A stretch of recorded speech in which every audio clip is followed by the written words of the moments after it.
Let's begin with the most fundamental, the most insidious, and the most widely deployed trick in the hidden arsenal. It doesn't feel like a trick.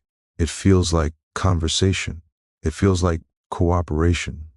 It is engineered to bypass your conscious defenses entirely, to make your own mind an accomplice in its process. This is the compliance trap. Its technical names are the yes set and the foot in the door technique. Understanding this is not about paranoia. It is about understanding the architecture of influence. The principle is simple, and it operates on a flaw in our own psychological firmware. Our brains crave consistency. We have a deep subconscious desire to be seen as, and to be, coherent, reliable people. Once we take a public stance, once we make a small commitment, our entire psychology begins to reorganize to justify that commitment, to make our future actions consistent with our past ones. Manipulators know this. They use your own integrity as a weapon. The yes set is the warm-up.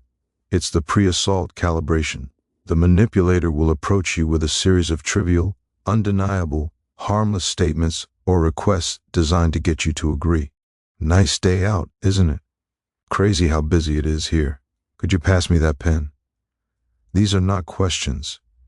They are psychological primers. Each time you say yes, or offer a nod, or perform the small favor, you are not just being polite. You are training a neural pathway of compliance. You are establishing a pattern, both in their interaction and, more importantly, within your own self-concept in that moment. I am someone who agrees with this person. I am someone who helps this person. This creates a subtle but powerful debt of consistency. Your brain now has a vested interest in maintaining this newly formed identity. To suddenly say no to the next request feels like a violation of your own character.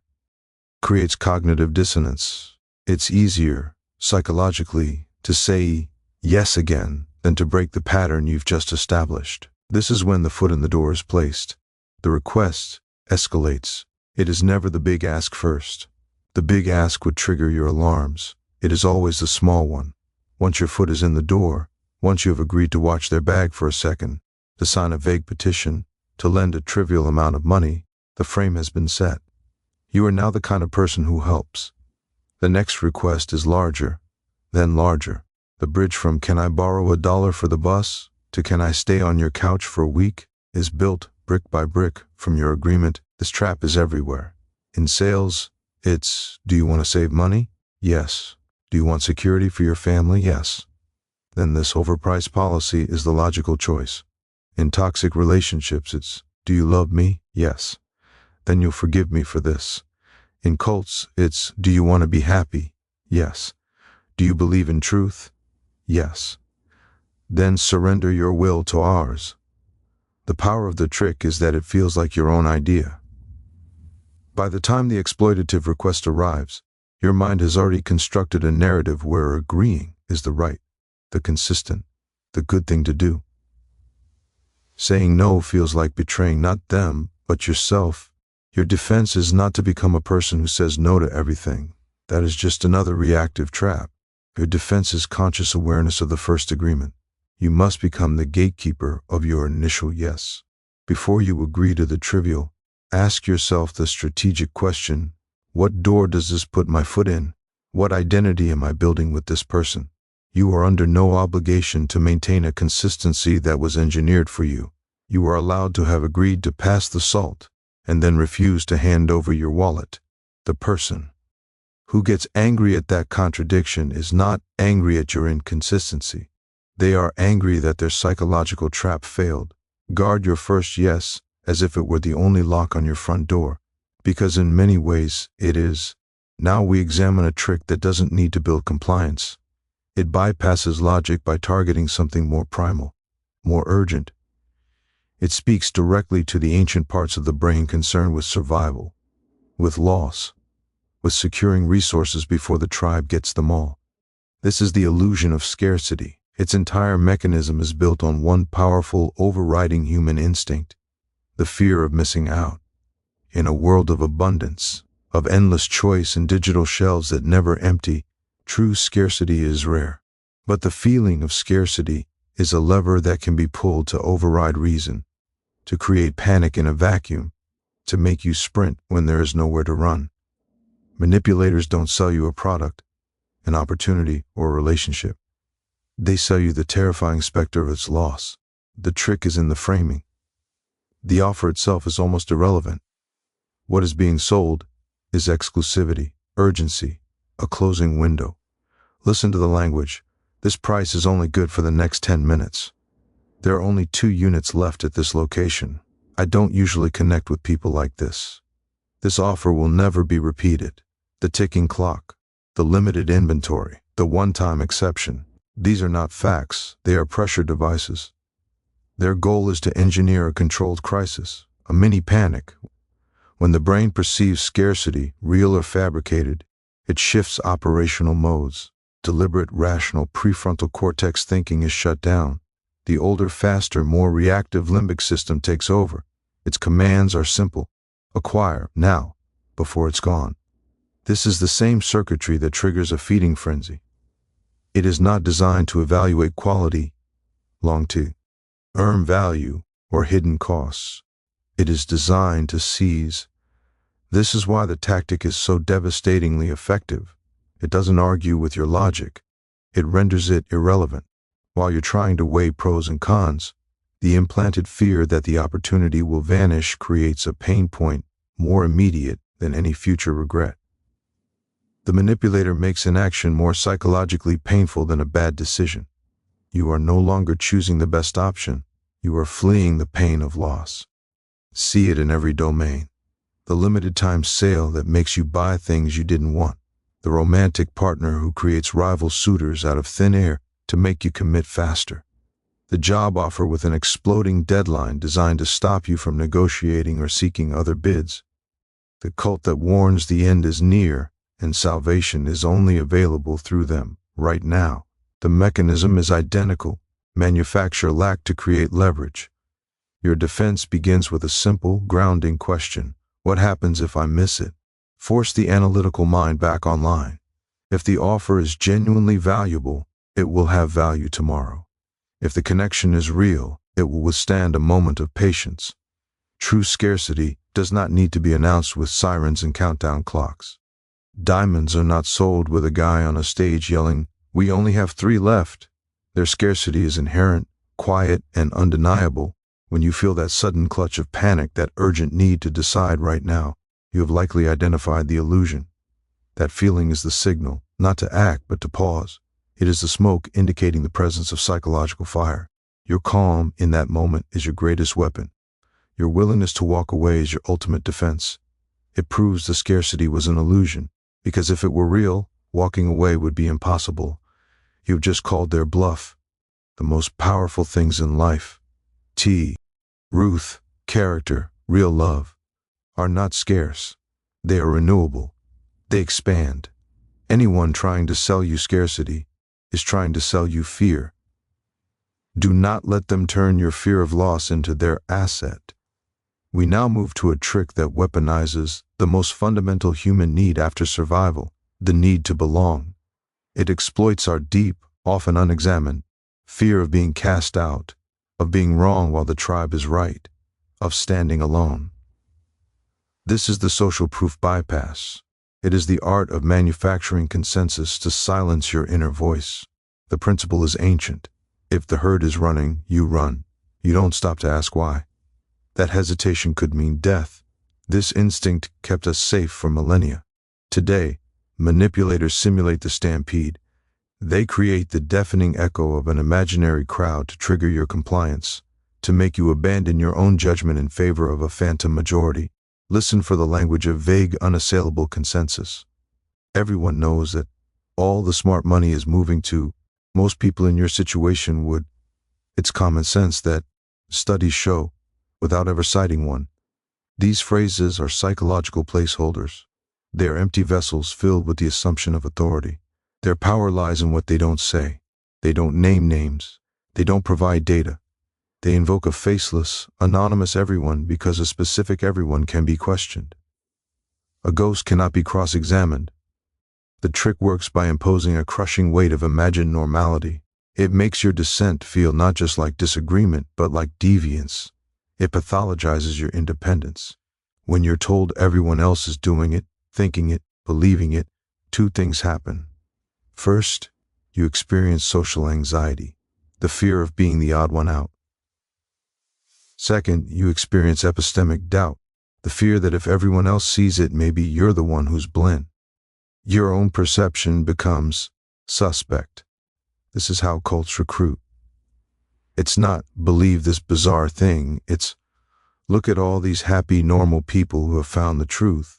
Are you going to cling to your lonely doubt while we have this community? This is how corrupt markets operate. All the other investors are piling in. You're going to miss the boat. The tactic doesn't convince you of the merit of the idea. It convinces you of the cost of isolation. The defense is not to become a stubborn contrarian. That is just another form of reactivity, another way of being controlled by the herd, just in the opposite direction.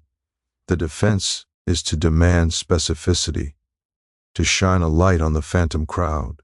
When you hear everyone, you must ask, who, specifically? When you hear studies show, you must ask, which studies? Let me see them. When you hear it's common knowledge, you must ask, common to whom?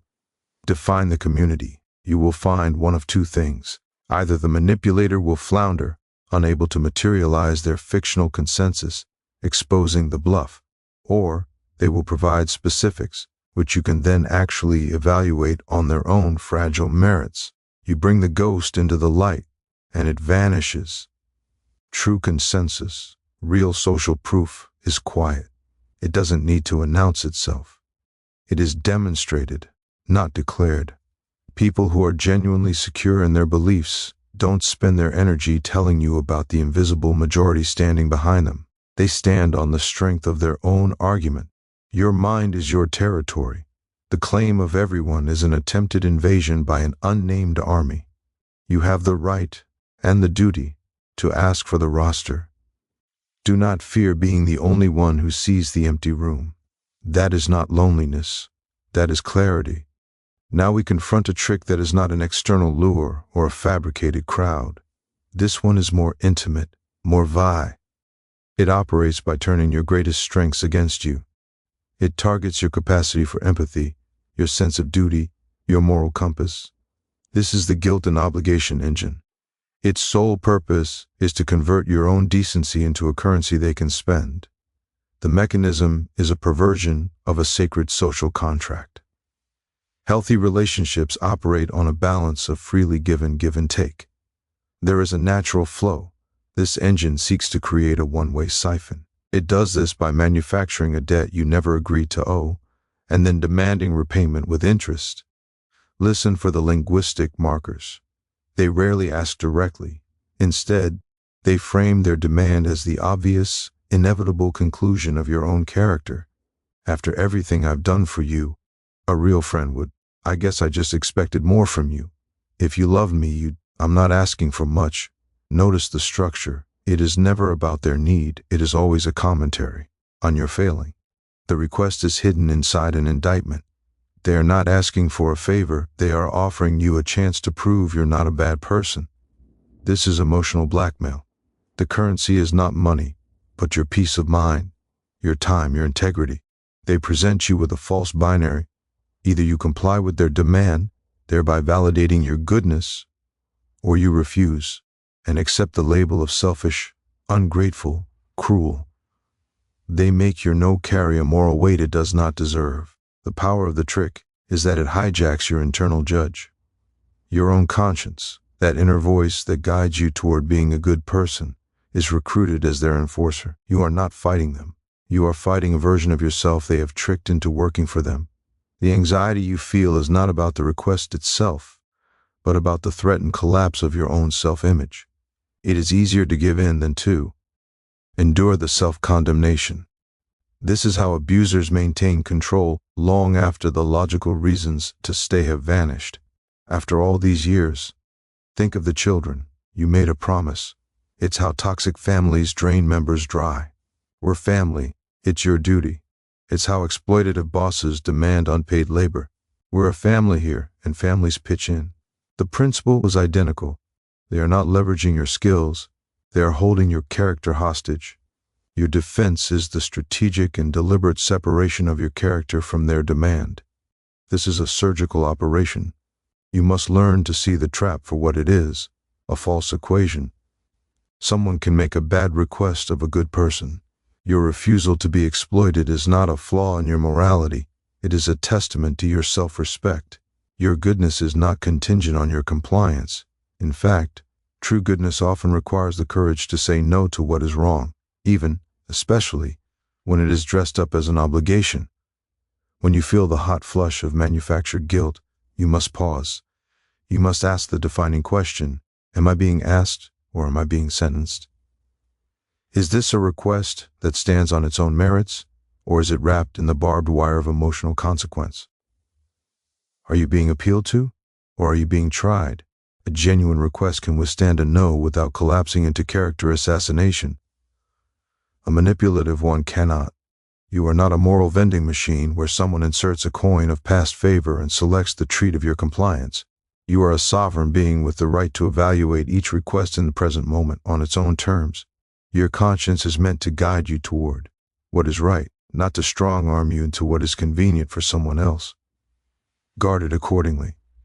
Do not let them write the laws of your own ethics. We now arrive at the most corrosive, the most only devastating trick in the arsenal. It is not a tool for simple compliance or extraction. It is a weapon designed for a far more profound objective, the dismantling of your inner world. This is the gaslighting gambit. Its goal is not to get you to do something. Its goal is to make you disbelieve the very evidence of your own senses, to make you abdicate the throne of your own mind. The term comes from a play and film, but the technique is ancient. It is the systematic, deliberate undermining of your perception of reality. The manipulator becomes not just a liar, but a curator of a false reality, and they insist you live in it. When you point out the lies, the contradictions, the blatant facts, you are not met with a counter-argument. You are met with a diagnosis. You're remembering that wrong. You're being too sensitive. That's not what happened. You're crazy. Why do you always have to create drama? I never said that. You're imagining things. Do you see the move? The conflict is no longer about the external fact, what was said, what was done. The conflict is relocated inside you. The problem is no longer their lie.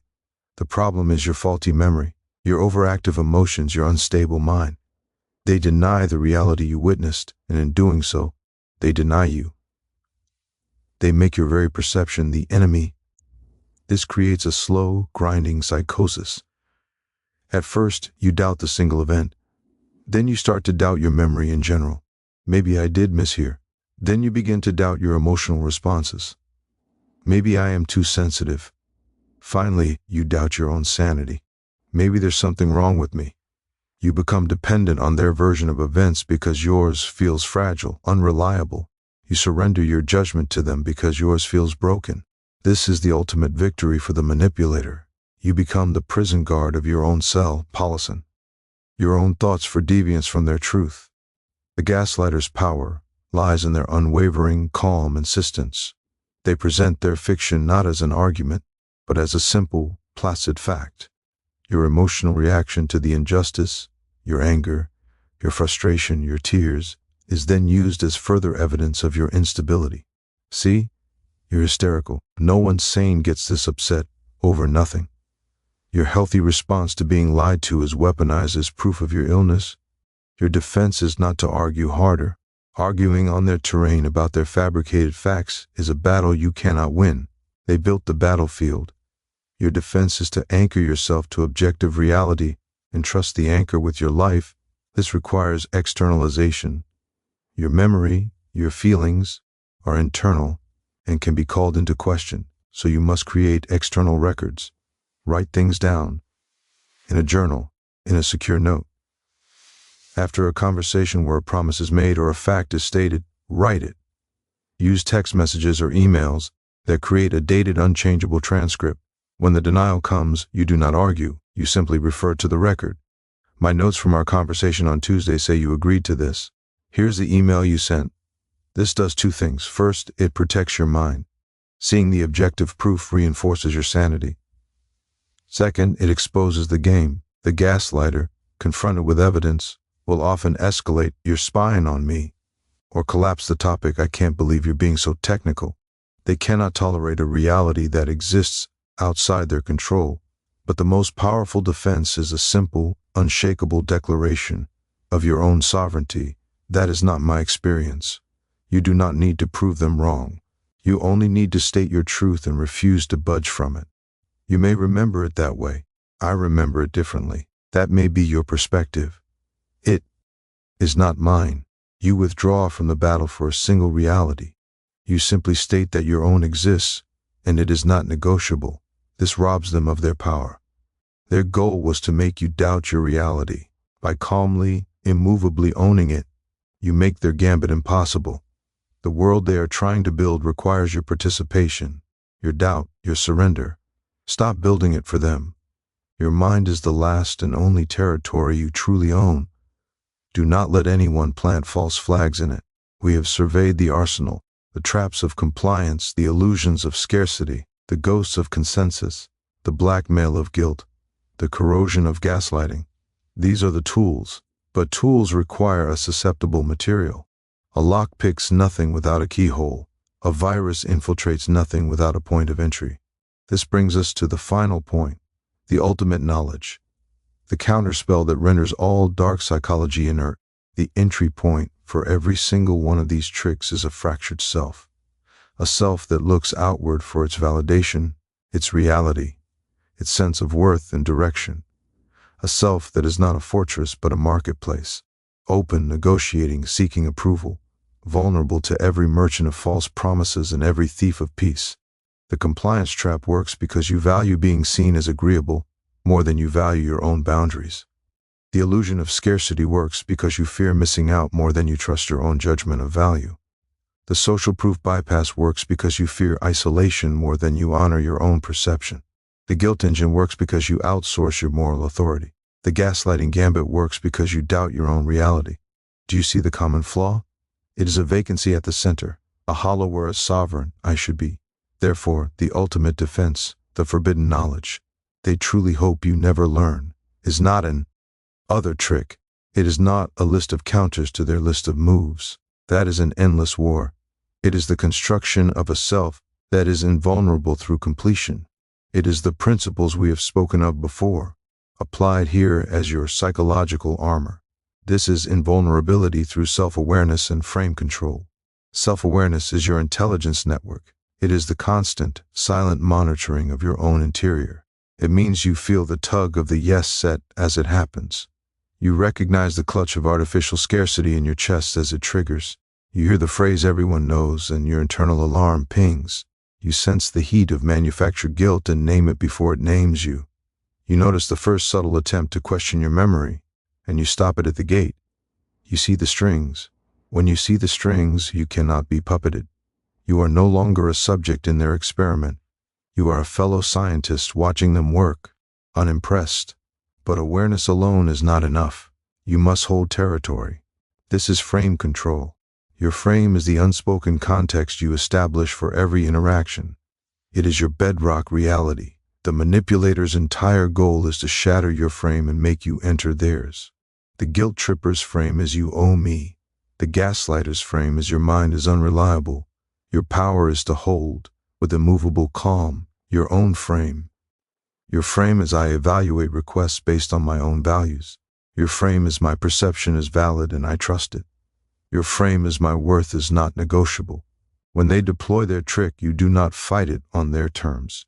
You simply do not acknowledge the legitimacy of their frame. You respond from within your own. To the guilt trip, that's one way to look at it.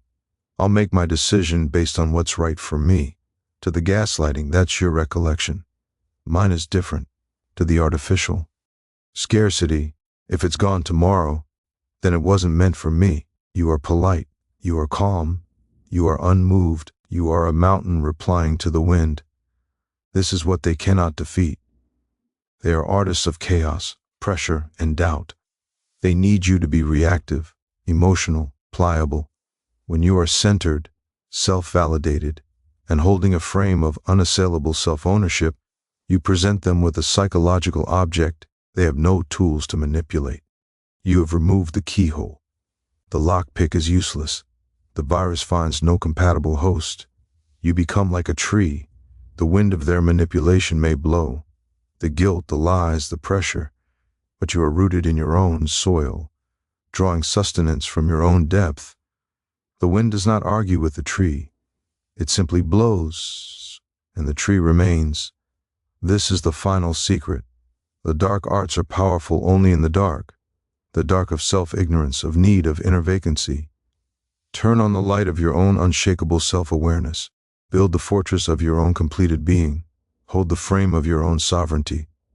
Then, watch as their most powerful spells become nothing more than meaningless noise, breaking against the walls of a citadel they cannot even comprehend. The ultimate defense is to become someone they have no psychology for.